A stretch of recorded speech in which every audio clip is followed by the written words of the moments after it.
ना पूछ कि मेरी मंजिल कहाँ है, अभी तो सफ़र का इरादा किया है। ना पूछ कि मेरी मंजिल कहाँ है, अभी तो सफ़र का इरादा किया है। ना हारूंगा हौसला चाहे कुछ भी हो जाए, ना हारूंगा हौसला चाहे कुछ भी हो जाए। ये मैंने किसी और से नहीं बल्कि खुद से वादा किया है। मैं अजय राजन आज फिर आपके बीच कक्षा 12 की भौतिक विज्ञान की क्लास लेकर उपस्थित हूँ। यह क्लास बहुत ही इम्पॉर्टेंट होने वाली है। सभी बच्चों को शेयर कर दीजिएगा। आप कॉपी पेन लेकर बैठिएगा, नोट्स बनाइएगा, ठीक है। तो मैं क्लास को स्टार्ट कर रहा हूँ बिना किसी देरी के। और आप लोगों को बताना चाहूँगा कि यह क्लास जो है बहुत ही इम्पॉर्टेंट होने वाली है, क्योंकि आप इसमें एक अगर हेडिंग याद करते हैं तो इसके साथ में आप तीन हेडिंग याद कर लेंगे। मतलब आप एक चीज़ पढ़ेंगे, एक चीज़ ध्यान से समझेंगे तो आप तीन हेडिंगों को एक साथ समझ सकते हैं। मतलब दोनों में मैंने ऐसी हेडिंग लिखवाई है, ऐसी परिभाषा लिखवाई है, हर परिभाषा कॉमन है, ठीक है। तो पहली हेडिंग है देहली आवृत्ति। प्रकाश की वह न्यूनतम आवृत्ति जो धातु के पृष्ठ से इलेक्ट्रॉनों के उत्सर्जन के लिए आवश्यक होती है, देहली आवृत्ति कहलाती है। इसे न्यू नॉट से प्रदर्शित करते हैं। इसका मात्रक हर्ट्ज या प्रति सेकंड होता है। देहली आवृत्ति को समस्तबद्ध आवृत्ति भी कहते हैं। समझिए क्या मैंने बोला। मैंने कहा कि प्रकाश की वह न्यूनतम आवृत्ति जो धातु के पृष्ठ से इलेक्ट्रॉनों के उत्सर्जन के लिए आवश्यक होती है, देहली आवृत्ति कहलाती है। इसे न्यू नॉट से प्रदर्शित करते हैं। इसका मात्रक हर्ट्ज या प्रति सेकेंड होता है। देहली आवृत्ति nu naught equal to C upon lambda naught होता है। ये फार्मूला है, नोट कर लीजिएगा। देहली आवृत्ति nu naught equal to C upon lambda naught. Clear.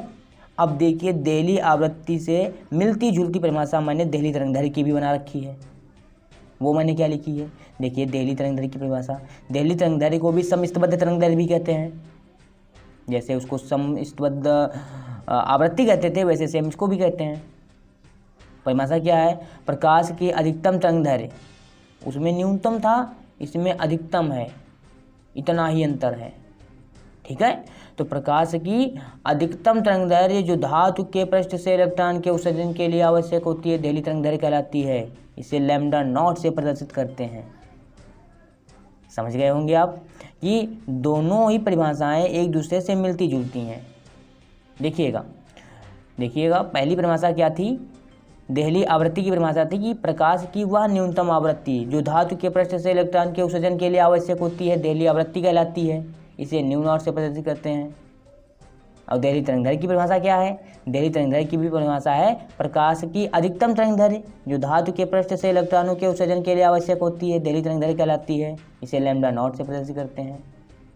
मतलब दोनों ही कॉमन परिभाषाएं हैं, बस अंतर इतना है देहली आवृत्ति में न्यूनतम शब्द लग गया है और देहली तरंगदैर्घ्य में अधिकतम, क्योंकि ये एक दूसरे की क्या है, व्युत्क्रमानुपाती होती हैं। देहली आवृत्ति देहली तरंगदैर्घ्य के व्युत्क्रमानुपाती होती है, ठीक है। देहली तरंगदैर्घ्य lambda naught equal to C upon nu naught होता है फार्मूला। आप इस फार्मूले को नोट कर लीजिएगा, याद कर लीजिएगा, इससे आपके न्यूमेरिकल लगने वाले हैं। अगली परिभाषा है कार्यफलन। कार्यफलन भी सेम ही परिभाषा है, बिल्कुल सेम, बस थोड़ा सा अंतर है, समझिएगा। कार्यफलन जो होती है वो धातु की ऊर्जा होती है। कार्यफलन जो होती है वो धातु की ऊर्जा होती है। तो कार्यफलन क्या है, वह न्यूनतम ऊर्जा जो किसी धातु के पृष्ठ से इलेक्ट्रॉनों के उत्सर्जन के लिए आवश्यक होती है। वह न्यूनतम ऊर्जा जो किसी धातु के पृष्ठ से इलेक्ट्रॉनों के उत्सर्जन के लिए आवश्यक होती है, कार्यफलन कहलाती है। इसे W से प्रदर्शित करते हैं। इसका मात्रक जूल होता है। कार्यफलन W बराबर h न्यू नॉट। कार्यफलन W बराबर h न्यू नॉट। यहाँ पे W क्या है, कार्यफलन है। h क्या है, प्लांक नियतांक है। हाँ, प्लांक नियतांक का मान जो होता है वो आप लोग नोट कर लीजिएगा। प्लांक नियतांक का मान होता है 6.6 × 10⁻34 जूल सेकेंड, ठीक है। तो प्लांक नियतांक का जो मान है वो आप नोट कर लीजिएगा। उसके बाद है हम न्यू नॉट को देहली आवृत्ति कहते हैं, ठीक है। आगे हम आपको बताने वाले हैं कार्यफलन की व्याख्या, कि कार्यफलन की व्याख्या में हम क्या लिखेंगे, कैसे लिखेंगे, कैसे कार्यफलन की हम व्याख्या करेंगे। देखिए हम जानते हैं कि प्रत्येक धातु के अंदर मुक्त इलेक्ट्रॉन उपस्थित होते हैं। हम जानते हैं प्रत्येक धातु के अंदर मुक्त इलेक्ट्रॉन उपस्थित होते हैं। ये मुक्त इलेक्ट्रॉन धातु के अंदर अनियमित गति तो करते रहते हैं, परंतु धनायनों के आकर्षण से बंधे होने के कारण धातु के पृष्ठ को छोड़कर उत्सर्जित नहीं हो पाते। अतः इलेक्ट्रॉनों को धातु के पृष्ठ से उत्सर्जित करने के लिए जो ऊर्जा की आवश्यकता होती है उसे कार्यफलन कहते हैं। समझ रहे हैं क्या मैंने बोला? हम जानते हैं कि प्रत्येक धातु के अंदर मुक्त इलेक्ट्रॉन उपस्थित होते हैं। ये मुक्त इलेक्ट्रॉन धातु के अंदर अनियमित गति तो करते रहते हैं, परंतु धनायनों के आकर्षण से बंधे रहे होने के कारण धातु के पृष्ठ को छोड़कर उत्सर्जित नहीं हो पाता। अतः इलेक्ट्रॉनों को धातु के पृष्ठ से उत्सर्जित कराने के लिए एक न्यूनतम ऊर्जा की आवश्यकता होती है, जिसे उस धातु का कार्यफलन कहते हैं। ठीक है, जिसे उस धातु का कार्यफलन कहते हैं। और प्रत्येक धातु के लिए इस कार्यफलन का मान अलग अलग होता है, भिन्न भिन्न। किसी धातु को दी गई ऊर्जा का मान धातु के कार्यफलन से कम है तो कोई भी इलेक्ट्रॉन धातु के पृष्ठ को छोड़कर उत्सर्जित नहीं हो पाता है, और यदि धातु को दी गई ऊर्जा का मान उस धातु के कार्यफलन से अधिक है तो इलेक्ट्रॉन धातु के पृष्ठ को छोड़कर उत्सर्जित होने लगते हैं। ठीक है, तो मीन्स इसका ये है कि यदि धातु को दी गई ऊर्जा का मान जो है वो धातु के कार्यफलन से कम है तो धातु पर कोई प्रभाव नहीं डाल पाएगी, मतलब उससे इलेक्ट्रॉन उत्सर्जित नहीं होंगे। और यदि धातु को दी गई ऊर्जा का मान धातु के कार्यफलन से ज़्यादा है तो उसमें इलेक्ट्रॉन उत्सर्जित होने लगेंगे, मतलब उसके पृष्ठ को छोड़कर बाहर निकलने लगेंगे।